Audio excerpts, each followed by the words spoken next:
আসসালামু আলাইকুম বন্ধুরা, লেখা বিষয়ক চ্যানেলে আপনাদের সবাইকে স্বাগতম। ভিডিওতে আপনারা দেখতে পাচ্ছেন দ্রুত লেখার কৌশল 6টি। আমরা কিভাবে দ্রুত লিখতে পারি তার কিছু কৌশল বা টিপস আপনাদের মাঝে শেয়ার করব ইনশাআল্লাহ। তার আগে আমাদের মনে রাখতে হবে যে দ্রুত লিখতে হলে প্রথমত আমাদের লেখা সুন্দর করতে হবে, তারপর আমাদের দ্রুত করতে হবে। মনে রাখতে হবে এটাও যে প্রথমত সুন্দর করা, দ্বিতীয়ত লেখা দ্রুত করা।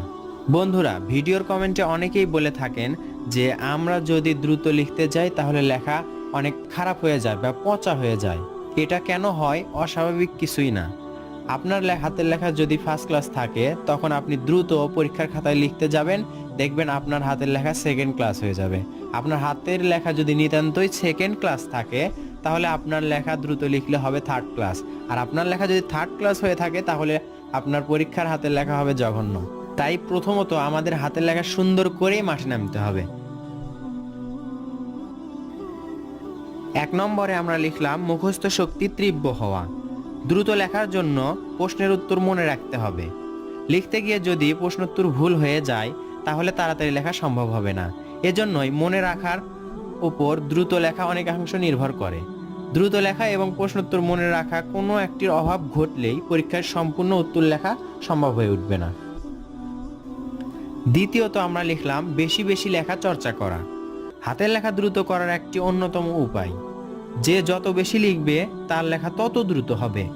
একবার লেখা 10 বার লেখার সমান কাজ করে। তাছাড়াও বেশি বেশি লিখলে বানানো বাক্য নির্ভুল হয়, হাতের লেখা পরিচ্ছন্ন হয়। তৃতীয়ত আমরা লিখলাম চেয়ার হবে আরামদায়ক। বসার চেয়ারটি আরামদায়ক হতে হবে। চেয়ারের উচ্চতা টেবিলের সাথে সামঞ্জস্যপূর্ণ হতে হবে যেন লিখতে গিয়ে সমস্যা না হয়।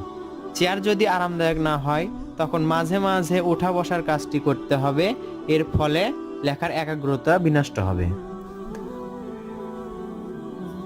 লেখার ফাঁকে ফাঁকে বিশ্রাম নেওয়া। লেখা শুরু করলে প্রথম দিকে হাতের লেখা সুন্দর হয়, কিন্তু টানা লিখলে সৌন্দর্য রক্ষা করা যায় না। আর এজন্য লেখার ফাঁকে ফাঁকে বিরতি নিতে হবে। বিরতি দিয়ে আবার লেখা শুরু করলে দেখা যাবে সৌন্দর্য আবার ফিরে আসছে।